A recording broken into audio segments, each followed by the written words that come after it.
ഇനി നേരെ തിരിച്ച് മണിപ്പൂരിൽ നിന്ന് കേരളത്തിലേക്ക് തന്നെ വരാം. ഇവിടെ ഒരുപാട് സംഭവവികാസങ്ങളൊക്കെ നടന്നുകൊണ്ടിരിക്കുകയാണത്. രാഹുൽ മാങ്കൂട്ടത്തിൽ MLA-ക്കെതിരായ കേസിൽ കൂടുതൽ തെളിവ് തേടുകയാണ് ക്രൈംബ്രാഞ്ച്. ഇരകളിൽ നിന്ന് മൊഴിയെടുത്ത് കേസെടുക്കാനുള്ള ശ്രമം തുടരുകയാണ്. രാഹുലിനെതിരെ പരാതി നൽകാൻ ഇവർ തയ്യാറായിട്ടില്ല. കേസുമായി മുന്നോട്ടു പോകാൻ താൽപര്യമില്ല എന്ന നിലപാടിലാണ് ആരോപണം ഉന്നയിച്ചവർ.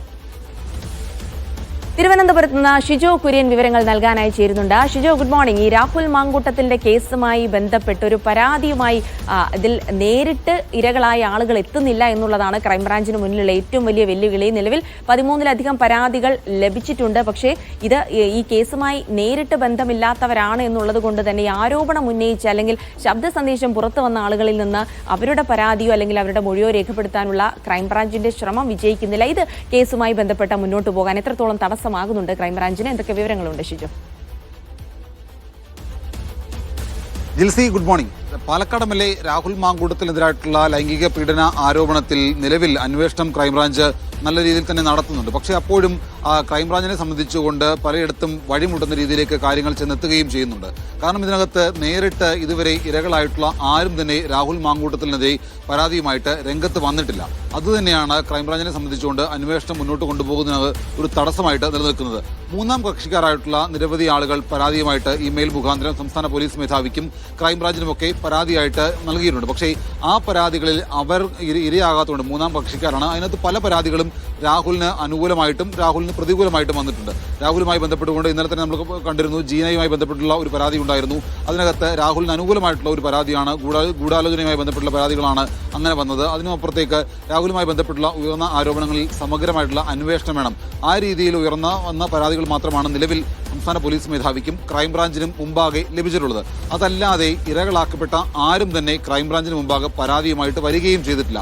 ആ ഒരു കാര്യം ക്രൈംബ്രാഞ്ചിനെ സംബന്ധിച്ചുകൊണ്ട് അന്വേഷണം എങ്ങനെ മുന്നോട്ട് കൊണ്ടുപോകും എന്നുള്ളത് സംബന്ധിച്ച് ഒരു ചോദ്യമായിട്ട് നിലനിൽക്കുകയാണ്. പല ഇരകളെയും നേരിൽ കാണാൻ വേണ്ടിയിട്ടുള്ള ശ്രമം ക്രൈംബ്രാഞ്ച് നടത്തിയെങ്കിൽ പോലും ഇരകളാരും പരാതിയുമായിട്ട് മുന്നോട്ട് പോകാനോ മറ്റ് നിയമ നടപടികളിലേക്ക് കടക്കാനോ അവർ താല്പര്യമില്ല എന്നറിയിച്ചിട്ടുണ്ട്. അതുമാത്രവുമല്ല, നമ്മൾ ക്രൈംബ്രാഞ്ചുമായി ബന്ധപ്പെട്ട് അന്വേഷിക്കുമ്പോൾ ക്രൈംബ്രാഞ്ചിലെ ചില ഉദ്യോഗസ്ഥർ പറയുന്നത് അവർക്ക് കുറച്ചുകൂടി സമയം വേണം. അവർ സമയമെടുത്ത് മാത്രമേ ഈ കാര്യത്തിനകത്ത് എന്തെങ്കിലും തരത്തിലുള്ള ഒരു ഇടപെടൽ നടത്തുകയുള്ളൂ. ഇരകളുമായി സംസാരിച്ചു, ഇരകളെ നേരിൽ കാണാൻ ശ്രമിച്ചു എന്ന് ചോദിക്കുമ്പോൾ നമ്മൾ കാണാനൊക്കെ ശ്രമിക്കുന്നുണ്ട്, പക്ഷേ അവർക്ക് കുറച്ചുകൂടി സമയം വേണം എന്നുള്ള രീതിയിലുള്ള പ്രതികരണമാണ് ക്രൈംബ്രാഞ്ച് ഉദ്യോഗസ്ഥർ നൽകുന്നത്. അതായത് ഇരകൾ ഇപ്പോൾ തന്നെ ക്രൈംബ്രാഞ്ചിന് മുമ്പാകെ വന്നുകൊണ്ട് ഞങ്ങൾ ഇങ്ങനെ ഇത്തരത്തിൽ പീഡനങ്ങൾക്ക് വിധേയമായിട്ടുണ്ട്, ഞങ്ങൾക്ക് പരാതിയുണ്ട് എന്ന് പറയാൻ അവർ തയ്യാറായിട്ടില്ല. പക്ഷേ ക്രൈംബ്രാഞ്ചിന്റെ അന്വേഷണത്തോട് സഹകരിക്കുമ്പോഴും പരാതിയുമായിട്ട് മുന്നോട്ട് പോകാൻ അവർ താല്പര്യം പ്രകടിപ്പിക്കുന്നില്ല എന്നുള്ളതാണ് ക്രൈംബ്രാഞ്ച് അറിയിക്കുന്നത്. എന്തായാലും ഇതിനകത്ത് നിലവിൽ ആദ്യം ആരോപണം ഉന്നയിച്ച ഒരു യുവനടിയിൽ നിന്ന് ക്രൈംബ്രാഞ്ച് മൊഴിയെടുത്തിരുന്നു. രാഹുൽ മാങ്കൂട്ടത്തിനെതിരെ കൃത്യമായിട്ടുള്ള മൊഴി തന്നെയാണ് യുവനടി കൊടുത്തത്.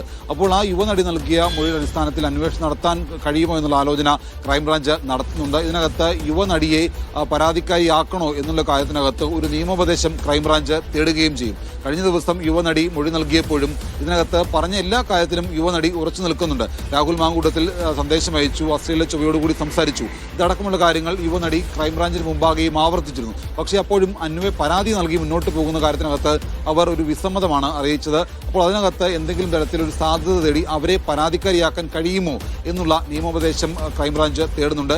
അങ്ങനെയെങ്കിൽ അതിനൊരു സാധ്യത കൂടി ലഭിച്ചു കഴിഞ്ഞാൽ അവരെ പരാതിക്കാരിയാക്കി അന്വേഷണം മുന്നോട്ട് കൊണ്ടുപോകാനുള്ള ആലോചന ക്രൈംബ്രാഞ്ച് തലത്തിലുണ്ട്. മറ്റ് ഇരകളെ കൂടി നേരിൽ കണ്ടുകൊണ്ട് അവരിൽ നിന്ന് തെളിവുകൾ ശേഖരിച്ചുകൊണ്ട് അവരുടെ മൊഴി കൂടി രേഖപ്പെടുത്തി അവരുടെ പരാതി കൂടി ലഭിക്കുമോ എന്നുള്ള സാധ്യതയാണ് ഈ ദിവസങ്ങളെല്ലാം ക്രൈംബ്രാഞ്ച് തേടുന്നത്. അങ്ങനെയാണ് നിലവിൽ മുന്നോട്ട് പോകുന്നത്. എന്തായാലും തിങ്കളാഴ്ച നിയമസഭാ സമ്മേളനം ചേരുകയാണ്.